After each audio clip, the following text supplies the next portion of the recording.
Jangan lupa subscribe. Jangan lupa subscribe.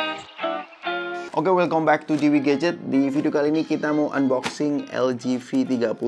Dan cerita singkat pada kalian yang belum tahu, di channel ini kita membahas tentang pergadgetan.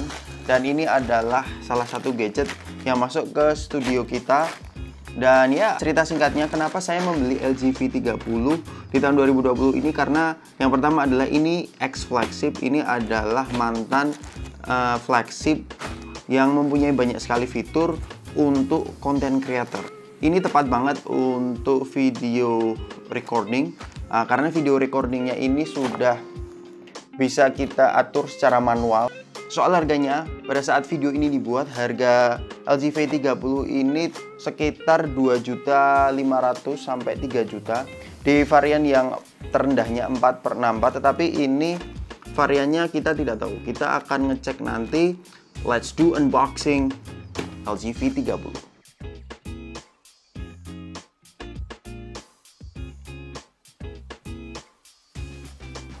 Ya, kita buka.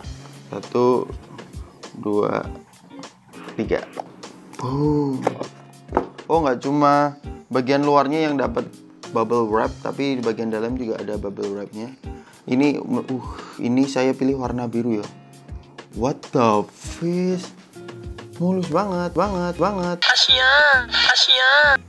Ini mulus banget sih. Sudah ada bonus tempered glassnya, dan tempered glassnya ini cukup rapi. Peletakan tempered glassnya ini sudah cukup rapi ya. Dan kita sampingkan dulu. Apa yang kita dapat di dalam dosnya. Lihat. Penataannya rapi banget, guys. Dan oke, seperti biasa buku manual. Manual book. Tapi mana ya SIM e-checknya? Kok belum nemu? Ini apa ya? Oh, ini kosong. Nggak ada apa-apa. Cuma gimmick aja. Ini kayaknya biasanya ada headsetnya, tapi ini tidak ter-include ya headsetnya. Ini charging. Fast charging, sudah mendukung fast charging. Dan penjualnya bilang ini adalah versi yang original dari LG. Ini fast charging, dan ini USB Type-C jelas. Ya, kelengkapannya cuma itu. Mungkin pelapaknya lupa menaruh SIM ejectornya. Oke, nggak masalah, kita masih banyak stok di sana. Oke, let's booting up the true content creator smartphone. Kita cek dulu ya kemulusan barangnya. Dan menurut saya ini termasuk 95%. Secara fisik kemulusannya 95%. Saya tidak melihat ada scratch yang berarti. Di sini warna birunya so beautiful. Sleek banget ya ini. Kameranya juga tidak ada goresan sedikit pun. Saya merasa ini cukup bagus banget kondisi fisiknya.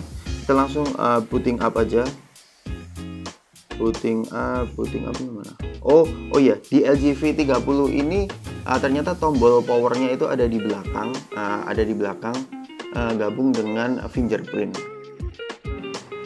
Alright teman-teman, kita mau ngecek setelah kita booting up apa saja yang akan kita cek. Yang pertama adalah update softwarenya. Update softwarenya kita cek dulu ya. About phone, status info. Androidnya ternyata sampai Android P aja ya. Ini belum ada updatean di Android 10. Tapi saya rasa untuk LG V30 ini karena keluaran 3 tahun yang lalu kurang lebih, itu sepertinya memang ini adalah Android versi terakhir yang mereka update. Yang kedua adalah fingerprint. Ya, tadi kita sudah setup fingerprintnya. Fingerprintnya kita cek dulu.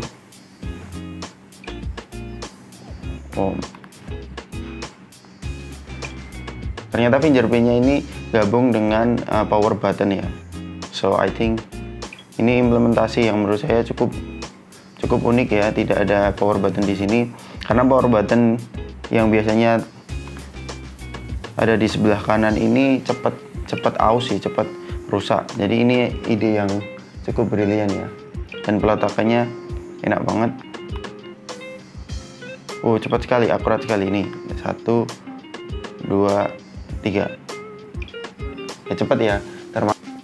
Biasanya saya ngecek Antutunya, tapi karena Antutu sekarang itu sudah diblok sama Google Play, jadi kita cek di AIDA 4 aja spesifikasinya.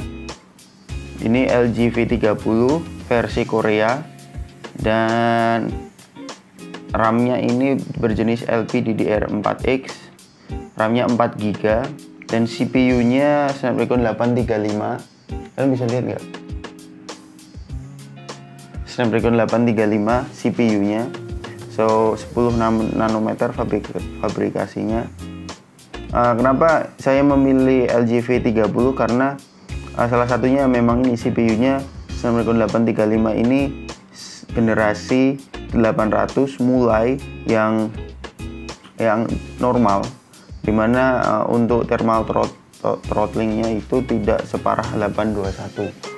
Untuk screen resolusinya ini adalah 2K 1440 x 2880, sudah menggunakan teknologi AMOLED, POLED, Adreno-nya 540, dan refresh rate layar ini jelas masih 60 Hz. So baterainya 3300 mAh. Oke, cukupan ya, ini belum 4000. Jadi kita bakal lihat apakah nanti reviewnya baterai 3300 ini bisa bertahan seharian. Ini 16 megapiksel kamera utamanya, dan kamera keduanya itu sudah mendukung super wide angle, which is nice.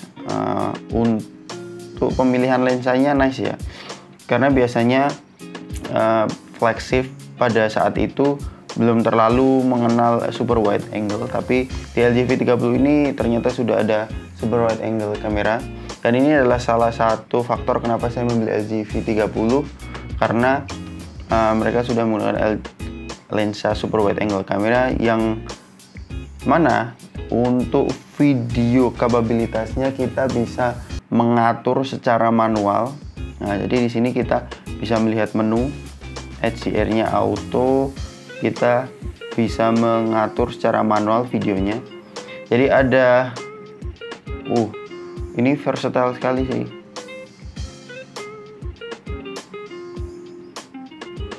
Oh, ini enak banget, kita bisa mengatur white balance melalui viewfinder-nya, white balance, dan autofocusnya juga kita bisa mengatur secara manual. Menurut saya, kenapa LG V30 ini jadi salah satu buruan para konten kreator, memang salah satu faktornya adalah kemampuan manual video yang tidak dipunyai HP-HP lain. LG ini adalah satu-satunya HP yang mempunyai full control video recording. Dan yang alasan kedua kenapa saya membeli LG V30 adalah flagship ini masih ada dedikasi 3,5 audio jack ya.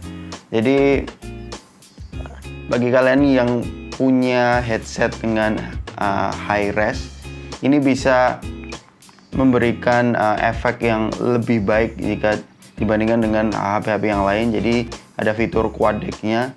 Bahkan saya belum memberikan kalian ini ya, ternyata di manual videonya juga ada yang namanya ini full control audio juga. Nah, jadi ada white noise filter. Di sini ada fitur untuk mengurangi noise jika kalian merekam video. Bahkan HP ini juga mampu merekam konser dengan suara yang tidak pecah. Jadi ini adalah salah satu kenapa saya memilih LG V30 untuk menjadi HP kedua. Ya, untuk tes saya adalah gaming performance. Saya mencoba memainkan salah satu game yang populer di Indonesia sekarang, yaitu Call of Duty. dengan grafik yang sudah high dan frame rate-nya ternyata sudah bisa max ya teman-teman, 60 fps. Dan hal menarik yang saya temukan adalah ternyata setelah saya memainkan dua mode frontline dalam jangka waktu sekitar 10-15 menit, HP ini hanya berkurang baterainya sekitar 4-5%, which is untuk ketahanan baterai seperti itu di HP yang sudah rilis tahun 2017 ini termasuk hemat ya, karena tadi sudah saya bilang bahwa Snapdragon 835 itu cukup efisiensi baterainya cukup baik. Dan ya, bagi teman-teman yang penasaran bagaimana reviewnya, tunggu di channel ini. See you in the next video. Have a great day.